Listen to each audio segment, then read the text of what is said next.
Isang mapagpalang araw po sa ating lahat. Ako po si Junera Bianca Aguilar. Ito po ang aking 186 devotion para sa ating 365 daily devotion na pinamagatang anong contribution mo sa kaharian ng Diyos. Ang topic natin ngayon ay millennium.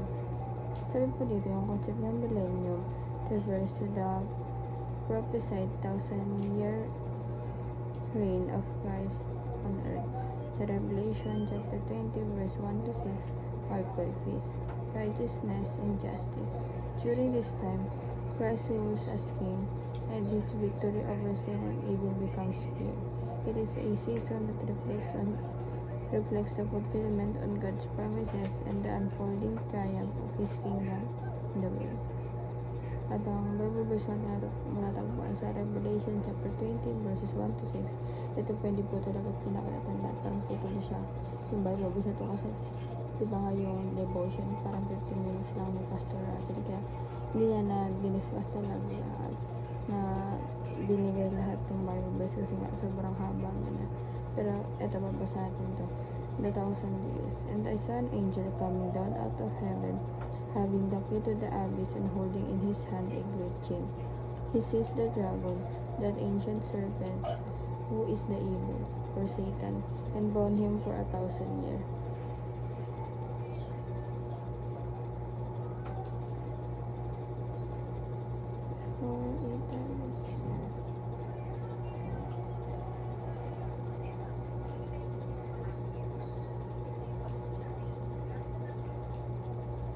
Years. He threw him into the abyss and locked and sealed it over him, to keep him over deceiving the nations anymore until the 1,000 years were ended.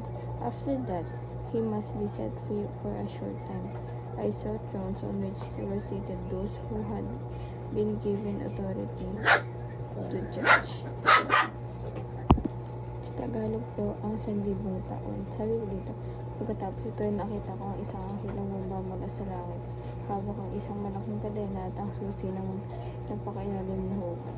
Sinunggaban niya ang dragon, ang matandang ahas na walang ibang kundi ang Diablo o Satanas, at ginapos ito sa loob ng 1,000 taon. Ito inihagis ang anghel sa napakalalim ng hukay, sa isinara at yakpan ang pinto nito upang hindi niya makapandayas pa sa mga bansa hanggat hindi pa natatapos ang 1,000 taon. Pagkatapos nito ay palalayain siya sa loob ng mailing panahon. At ang teachings natin ngayon ay number 1. The reign of Christ is present and future. Ito po yung kaharian ng Diyos, yung pagkakahari sa atin ay talagang present and future, hindi yun natatapos. Talagang hanggang ngayon, pinaglilingkuran tayo ng ating Panginoon and ginagabayan tayo palagi. And number 2 po, the reign of Christ is in heaven and earth. Hindi ba worth nasa heaven natin Panginoon, doon lang daw siya naghahari or doon lang siya na may nasasakupan. Hindi po, pati po dito sa lupa pumayari niya po ito lahat at sakop niya po ito lahat, na hindi lang siya nakafocus doon sa heaven kundi dito rin sa earth. Talagang lahat tayo kahit matabi ito tayo ng tao dito sa mundo, kaya isa-isa tayo sa Panginoon na gagayan. And number 3 po, the reign of Christ is growing and transforming. So, yung paghahari ng ating Panginoon talagang lumalago, diba? At nag-transform siya in a good way.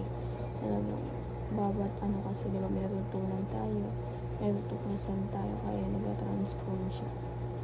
And application naman po kung dumapay sa ating buhay. Number 1, spread the reign of Christ by sharing the gospel.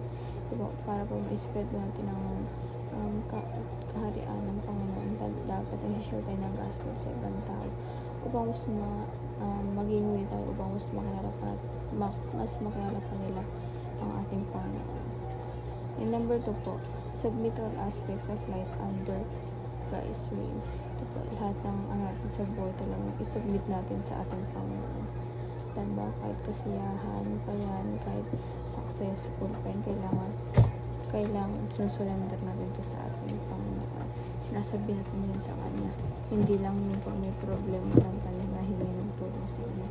Kundi kahit dapat masaya tayo or nakuha ko yung blessing natin, dapat mas doon pa tayo lumalapit sa Kanya. And lastly po, seek first the kingdom of God and His faith. Ito po talagang itong una-una natin gawin na natin mag-seek tayo sa kaharian devotion ngayong araw. Sana po natutunan kayo. At huwag kalimutan na i-share sa ating mga mahal sa